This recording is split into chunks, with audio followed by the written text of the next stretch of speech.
All right, I welcome you all in our today's lecture, and obviously you can see that our topic is Tradition and the Individual Talent by CS Eliot.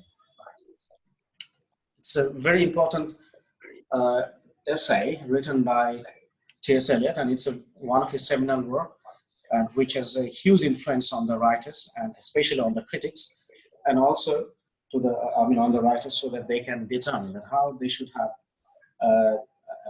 adopt with the writing process, to be precise. Now, I will jump to the next slide. This is just a photograph of T.S. Eliot. I guess you can see the screen on your phone or laptop. Can you see the screen? Okay, that's great. That's great. That's great. Okay, good. Now, here is a preface, a little bit of about Eliot and about his work. So, Eliot has been one of the most daring innovators of 20th century poetry, never compromising either with the public or indeed with language itself. He has followed his belief that poetry should aim at a representation of the complexities of modern civilization in language. This is very important, that was his belief, that what should be the aim of poetry. The aim of poetry is that it should be a representation of the complexities of modern civilization in language. That means in language, we have to show or we have to demonstrate the complexities of the modern civilization, and it must be recorded in language. So that should be the aim of poetry. And that such representation necessarily leads to difficult poetry. And since we are talking about complex situations, the complexities of modern civilization in language. So since the topic or the subject matter of poetry is complex, so as a result, poetry itself is going to be very difficult, technically and also, topic-wise. Do you get what I'm saying? Yes, sir. Okay. Now, despite this difficulty, his influence on modern poetic diction has been immense. That means he also contributed on the modern poetic diction. Diction means word choice. The word poets actually they choose while writing, so that is called diction. So he also contributed in the modern poetic diction, how diction of poetry should be. Okay, in the next slide, you can see that Eliot's poetry from Kufor, which was published in 1970, to the Four Portraits, 1943, reflects the development of a Christian writer. So we can see that his Christian belief has been reflected in, you can say, most of his very important poems, especially the love song of the Jelford Kufor and Quartets. The early work, especially the Wasteland, another famous. The last line take hello. He was a Christian, and his Christian belief was reflected in his poems, especially the Kufor, the Quartets, and also you can see the very famous one, the Wasteland. I think someone has turned on the what should I say? There is a sound box or something like that, voice amplifier. If you please start it off, then it will be great help for us, because I can listen to the echo.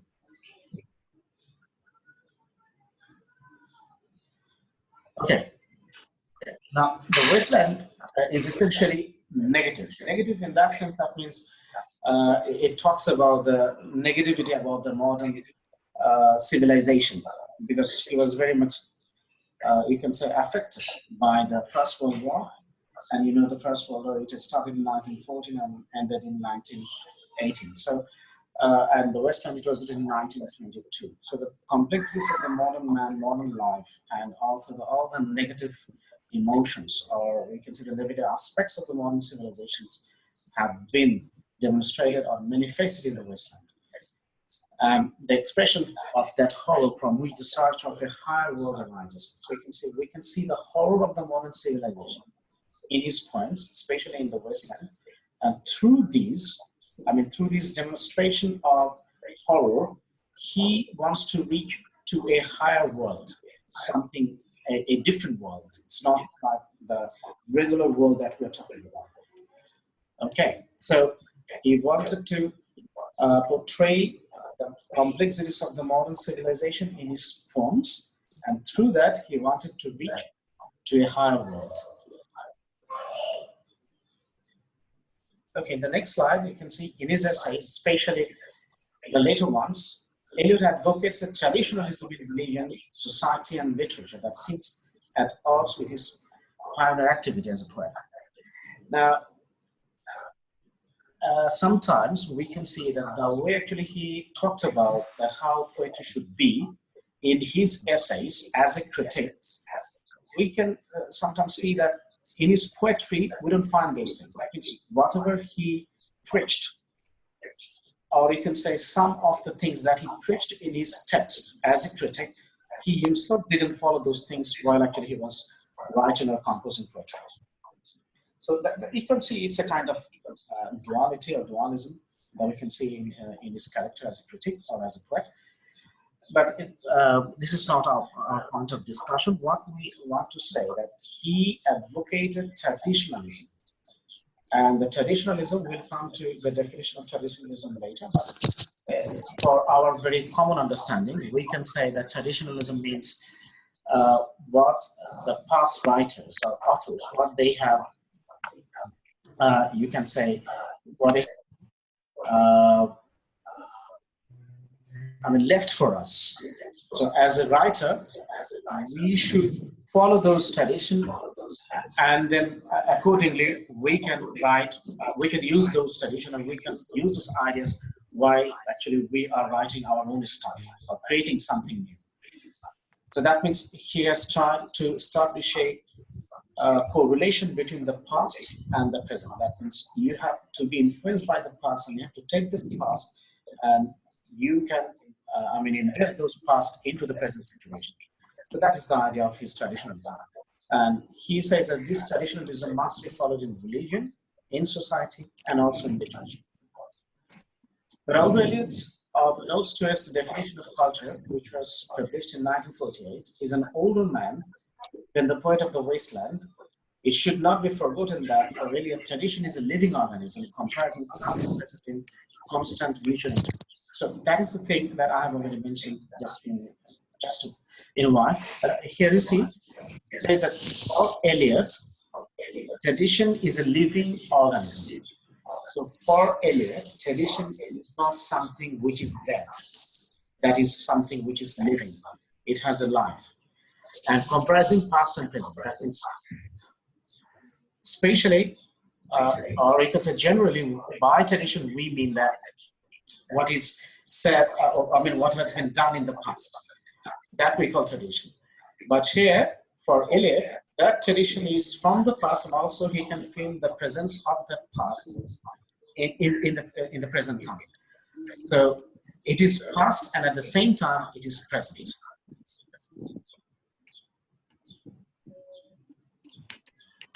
Do you have any question? No, sir. Okay. Move on to the next slide. Sorry. Yeah. As a literary editor of The Egoist, a feminist magazine from 1917 to 1919, Eliot began the editorial and critical careers that would continue until his death. So you see, he was the editor. I told you in my earlier lecture that he was the editor of the magazine titled Egoist, a feminist magazine. And there actually he was editor from 1917 to 1919. And Eliot began the editorial and critical careers that he continued. That means he published some of his important works in this magazine, because he himself was the editor, and so he was a contributor to this magazine.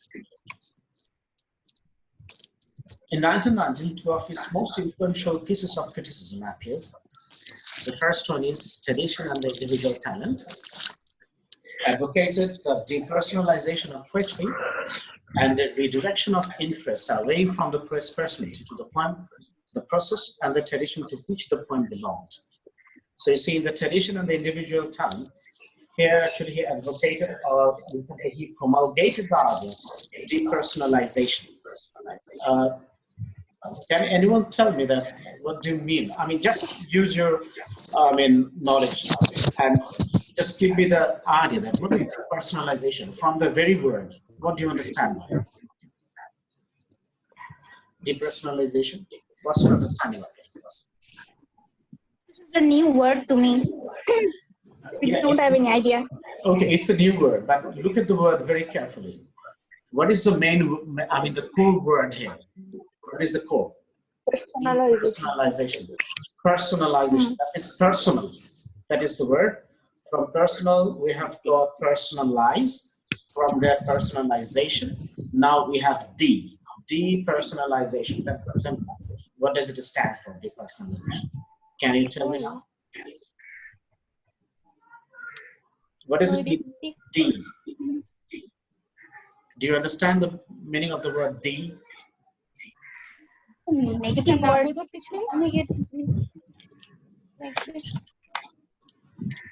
So D means, D means to neutralize something, or to, you can say, to expel something from someone. D.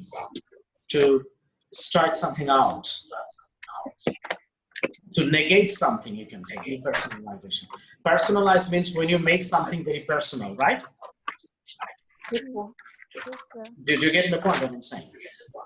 Personalize, by personalize, we mean that when you make something very personal, your emotion, your feelings will be there, right? Yes, sir.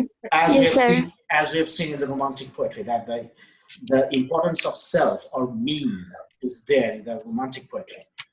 But this is completely, you can say it's a kind of revolt against that romantic tradition, that it is not something about personal. It is rather depersonalize your emotion and feelings from the text.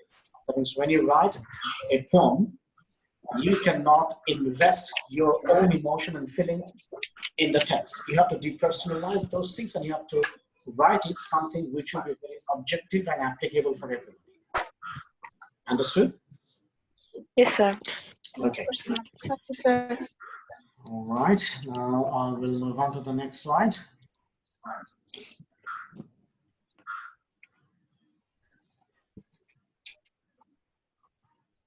Okay. Now here's another seminal work, you can say. The title is Hamlet and His Problems. This is one of his very famous, you can say, articles. Just like The Tradition and the Individual, is one of his famous essays. So it defined objective correlative, a term soon to achieve wide currency as a particular object, act, or sequence of situations, which the poet infuses with a particular feeling in order to be able to call it up economically by a mere mention of the thing or event. So here, in this essay, he used the term objective correlative. Though actually it was published after The Tradition and the Individual time, but still you can feel, we are going to use this term, objective correlative, but we'll find the use of this term, objective correlative, in The Tradition and Individual time. I will explain it just after a while, so just bear with me, because some important terms I have put them together, and I explained it before we jump to the text. I'm going to explain those terms for a better understanding of the text itself. Here you see some important terms. So I'm going to explain autotelic text, then also theory of impersonality, objective correlative, and these association of if you don't need the microphone, could you please mute it? There are lots of noise and sounds that come through. Please just mute it. When you want to respond, or if you have any question, then just unmute it, and then you can have communication. Please unmute and mute your microphone, please. Okay. Now that's better. Now, autotelic text. Just go through the new criticism. It's one of the prominent literary theories, and in the new critical notion, I mean, this new critique, we can say, they explain autotelic text as self-contained and independent of the author, genre, or historical context. And this was especially associated with Arnold's insistence on objectivity and Eliot's on impersonality. I will explain impersonality later on, but just try to focus on this, the autotelic text. So autotelic text means when a text has an independent existence, and that text, you can say, and that text here, you can see that, I mean, it doesn't need for its explanation, or you don't have to go back to the author or to read his biography, or you don't need to consider that what is the genre or what is the historical context of this particular work. So you don't need to consider those things. Just take the text and try to criticize the text independently of all these things. I mean, independent of the author, genre, or historical context. So you don't need to bother about the biographical elements of the writer. So you need to think about writer's life and his achievement. All these things are ignorable. We'll ignore those things. We'll just concentrate on the text itself. That is called autotelic text. Okay? Okay, sir. All right. Then, now, the autotelic text contains meaning within itself, is humanist, and renders itself to close reading based on formal devices such as irony, ambiguity, paradox, rhythm, or explained by William Empson, the 7 types of ambiguity. He talked about it in 1930. It's an essay. And also F. Davis, his articles in scrutiny, and Clint Brooks, and the name of his essay is Language of Paradox. So all these texts, actually, all these essays talked about the very, you can say, the literariness of the text. They don't bother about the writer's life. They just bother about what is inside the text. That means they will consider the syntax, that means sentence structure, they will consider the irony, ambiguity, paradox, rhythm. That means all the literary devices, or you can say prosodies, actually when it comes to poetry. So they will consider those things, not the writer or his life. So this is all about autotelic text. I think that we don't need further explanation about it.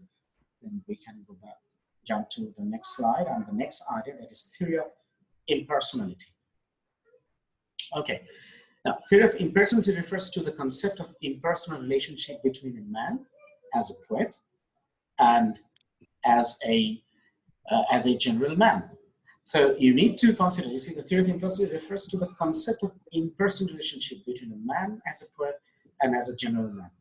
So we have to establish two, here you can see 2 men. One is the poet and one is a general man. So poet, the same person, he is a general man, and the same person, he is a poet. So 2 different existences of the same person.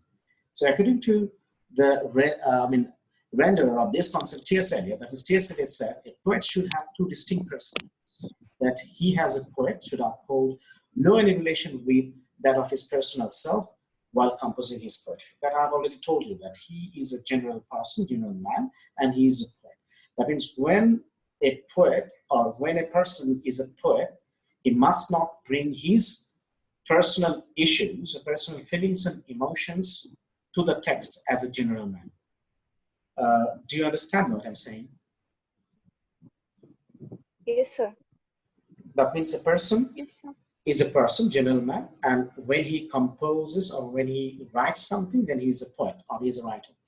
So as a writer or as a poet, you must ignore your general man, the general person that we see you everyday life.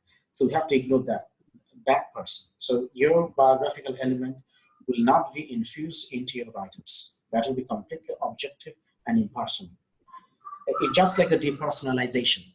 The idea of the depersonalization is the theory of impersonality. They're synonymous. That is to say, the poet entirely disregards the autobiographical nature of the poetry, as well as prevalent in the Romantic age. I've already mentioned it just a few minutes back, that the romantic age or in the romantic writing, we can see that the writer will, he will use his personal emotions and he will use them in his writing. So we can feel the personal touch or the touch of the poet himself in his writing. But what our critic, Mr. T.S. Eliot, Thomas Stern Eliot, is suggesting that we cannot have those kind of autobiographical nature or elements in our writing. There must not be there any autobiographical element in the writing. Now, Eliot says that while composing poetry, a poet shouldn't have a personal self or being, which is backed up by several personal experiences or backgrounds, and whilst composing poetry, he shouldn't be even slightly influenced by any of his personal historical experiences that may lay even a minimal impact over his poetic composition. That means, especially when you want to write poetry, your personal background and your history and all these things, you must not be influenced by this stuff at all when you write poetry. Now, the personal experiences are not to be associated with the theme of the poetic composition, but rather to be kept identical and separate from it. So he is suggesting that you have to keep a personal theme, personal stuff, separated from the writers, from the poetry. As of this reason, he even regards two constituents of composing the poetry. First, the personal elements, that is the feelings and emotions of the poet, and the other one being the impersonal element, which is the tradition or the accumulated knowledge, information and wisdom acquired from the past by the poet. These two elements fuse together to form a new thing which is called poem. Are you with me? Yes, sir. Okay. All right. Now here you see, he has, you can just summarize the whole thing very briefly. Here it says that there will be two constituents of composing the poetry. Constituents means two elements. So there will be two elements. First is your personal element. If you're a poet, then there will be your personal elements. And your personal elements are your personal feelings and your emotions of the poet. And the other one being the impersonal element. This is nothing personal. And that is tradition. That means you have to extract elements from the past, or the accumulated knowledge. He's also saying that is the accumulated knowledge. Our tradition is our accumulated knowledge. Do you understand this point? Yes, sir. That means what our forefathers, what they did in the past, all these things have become a part of the tradition. You can see that is a kind of repertoire, or it's a kind of, what should I say? It's a kind of storehouse. Tradition is a kind of storehouse where we have, gathered all of our knowledge, put all our knowledge, our past knowledge.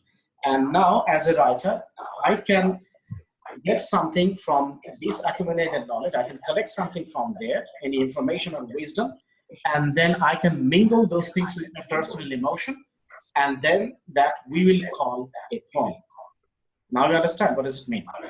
A poem is the combination of your personal feelings and emotions, and also the combination of your past or tradition. Once you'll collect information from the past and you will use your present experience, you'll put them together, then we'll call it a poem.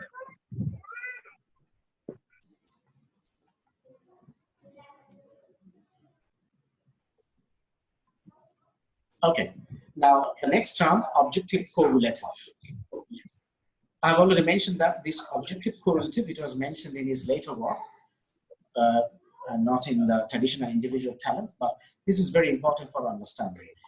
Objective correlative is a term popularized by Eliot in his essay on Hamlet and his problems. So that is the name of the essay, where actually he popularized this very term objective correlative to refer to an image, action or situation using a pattern of images, actions or situations that somehow evokes a particular emotion from the reader without stating what that emotion should be. Now, in the next slide, actually, I'm going to explain it, so it will be easy for you to understand it. By the way, this objective correlative term, actually, it was first used by American painter Washington Alston. He first used this term objective correlative in about 1840. But T.S. Eliot made it famous, and he revived it in his influential essay titled Hamlet. I have already mentioned it in 1919. So it wasn't Eliot himself that he introduced it, but he popularized it. It was introduced by someone else called Washington Allston. Now, this is the exact, you can say the exact quotation from Eliot's essay. Actually, what did he mean by objective quality? I'll read it to you and then I'll explain it.